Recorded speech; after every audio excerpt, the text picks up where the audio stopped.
Do you want to learn how to dominate like a TSM Smurf does in his ranked games? Well, I have a perfect treat for you because in this video, we're going to be breaking down TSM's Wardell smurfing in Diamond 3 Elo, and he absolutely out-aim, out-thinks, and outplays all the enemies at this rank. So let's break down exactly what we can learn from this insane player. And if you like videos or in-depth breakdowns, smash that sub button so you don't miss out on a single one. But without further ado, let's just jump right into it, shall we? So right off the bat, Wardell's team lost the first round, so going into the second round they're at a pretty huge disadvantage. Luckily for Wardell, he saved a little bit of money in the first round and he managed to get a kill, so he's at 2,900 credits and justifies buying the sheriff. Now I want you to notice how he takes this first engagement because it is extremely important to have crosshair discipline and make sure that you don't panic your shots. You see, he tries to kill this Omen, but you notice how he misses a couple of shots, but really slows down the gunfight and makes sure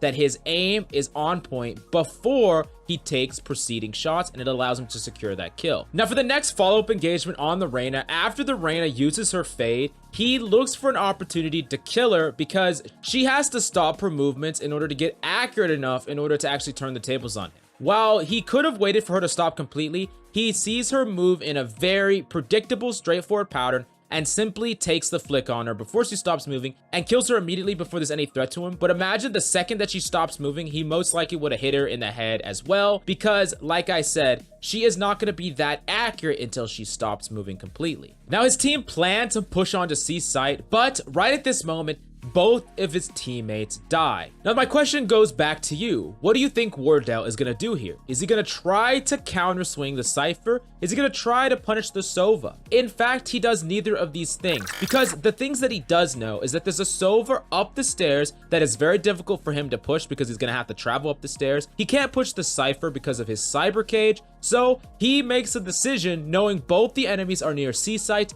to completely rotate off and try to plant on the other side of the map. This puts pressure on the enemy and puts the ball in their core in order to push him while he holds, flipping the advantage to himself. Plus, he's going to do something really interesting that we have to take note of here. So while he makes a lot of distance between him and the enemy, he's going to capture this orb. Notice how he's only 2 off of his ultimate, and securing that orb gives him 1 tick of his ultimate, and planting the spike in open far left corner gives him another tick. He instantly activates his ultimate, and now he has an extremely powerful close and long range weapon when enemies are pushing both with ghost pistols. Now, notice how he hides here, and the enemy's gonna Sova arrow him, and instead of destroying it, he hides completely from it because he doesn't want to give them any information at all. Now, as an enemy goes in, he peeks up, and he notices an enemy pushing him from heaven as well. As soon as he gets the first kill, he rotates to the next kill and kills both of them extremely easy. Now, while both of these kills are mechanically impressive, what is more impressive is every decision that led up to this point.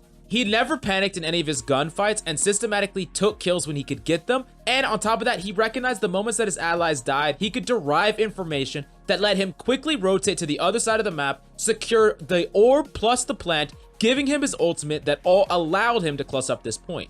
While this could be just chalked up to mechanical skill, there was tons of game sense required to make these plays, and this is exactly the type of thing that we can learn from Wardell and other pros like him, especially when he's smurfing, dominating the enemy. Now, Wardell is one of the best oppers in North America, so we might as well break down some of his insane opping footage. Now, notice as he pushes up mid, he peeks multiple times towards the left side in order to completely control that site, because that's where people will often peek from, and that's where he can get peek from that angle. Then notice later on how the enemy put up a sage wall, so he hides, but as he peeks the sage wall, he's gonna peek the top of it multiple times. The reason is he doesn't know if enemies are hiding on top of it, so he wants to be prepared in case any enemy tries to get the jump on him, which the Omen does, and he easily punishes. Now, he sees a sage jump across and he's waiting. This is the discipline, the crosshair discipline that he does so well. Now, an interesting thing that he does right here though is he actually gets tagged and he can't destroy the recon arrow in time,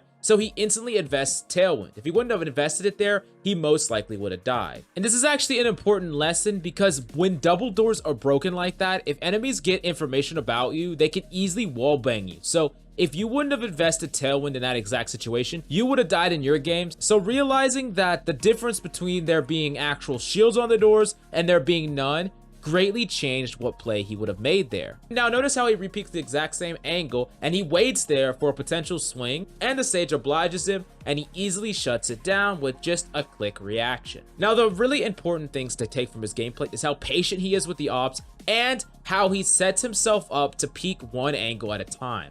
You see, a lot of players in their ranked games will mess up with the op because they don't isolate angles. They try to make it so that if an enemy peeks from all sorts of different angles, they will just hit the god flick and shut them down. Now, Wardell's aim is top tier and top of the line, and he can hit those insane shots if he has to, but the vast majority of the time, he sets it up to where he doesn't have to hit these insane shots because consistency is key, and making shots easier on yourself is going to make you more consistent in your games. Don't try to hold 4 peak angles with your ops. Isolate those angles, take engagement slowly, and don't rush with an operator. An engagement with an operator will often end instantly. There will be very little time and you'll either win or lose an engagement when you have an operator. You do not have to rush the engagement, and if you're just holding an angle, don't feel like you're wasting time. It is incredibly important that you set yourself up for these strong engagements and not just try to rush them and peek multiple angles at the same time. Now for this next round, Wardell actually manages to hard carry with the operator on attack, so let's break down everything he does so that we can learn some of his tips or tricks.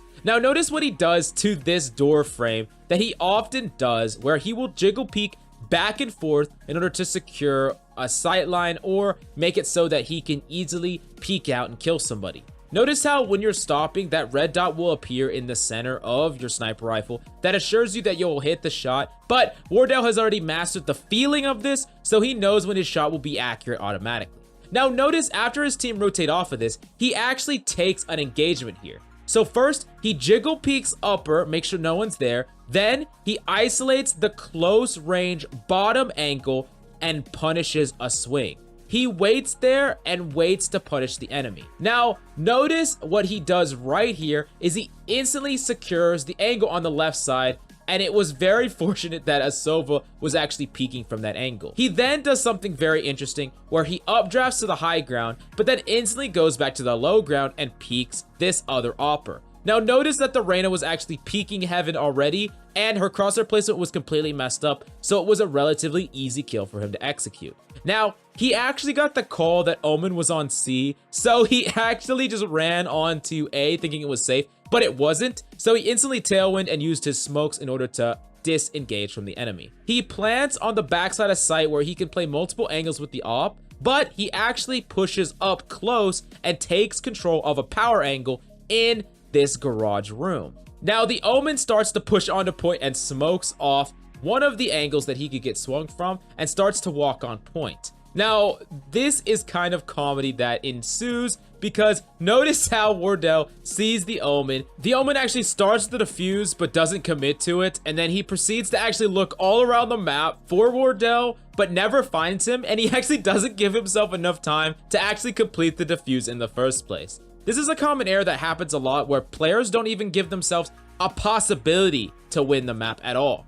What they do is they start a defuse, and only if the enemy swings at that perfect moment and they can engage with the duel and win the duel can they win the round at all, which is silly because then if the enemy doesn't push you at all, you just give yourself no chance to win. Now another thing to take from this is it's actually pretty powerful to flank an enemy that engages on sight, especially because you can come from a very surprising angle where the enemy doesn't expect you to come from, which is exactly what Wardell did here, even though he kind of just clowned on him and didn't shut him down. But in your games, you would just headshot that Omen the second he tried to defuse.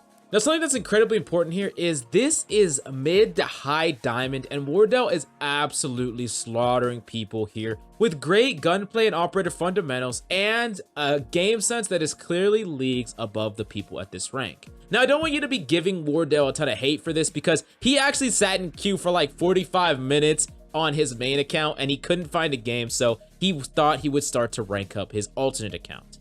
Speaking of which, if you like this video at all or you want to see more in-depth VOD reviews, definitely smash that sub button, go into the comments, and let me know what pro player you want to see. Do you want to see an in-depth breakdown of someone like Shroud, Asu, you name it, just let me know in the comments down below. Anyways, that's all we got for you today. I'm Coach Mills, and until next time.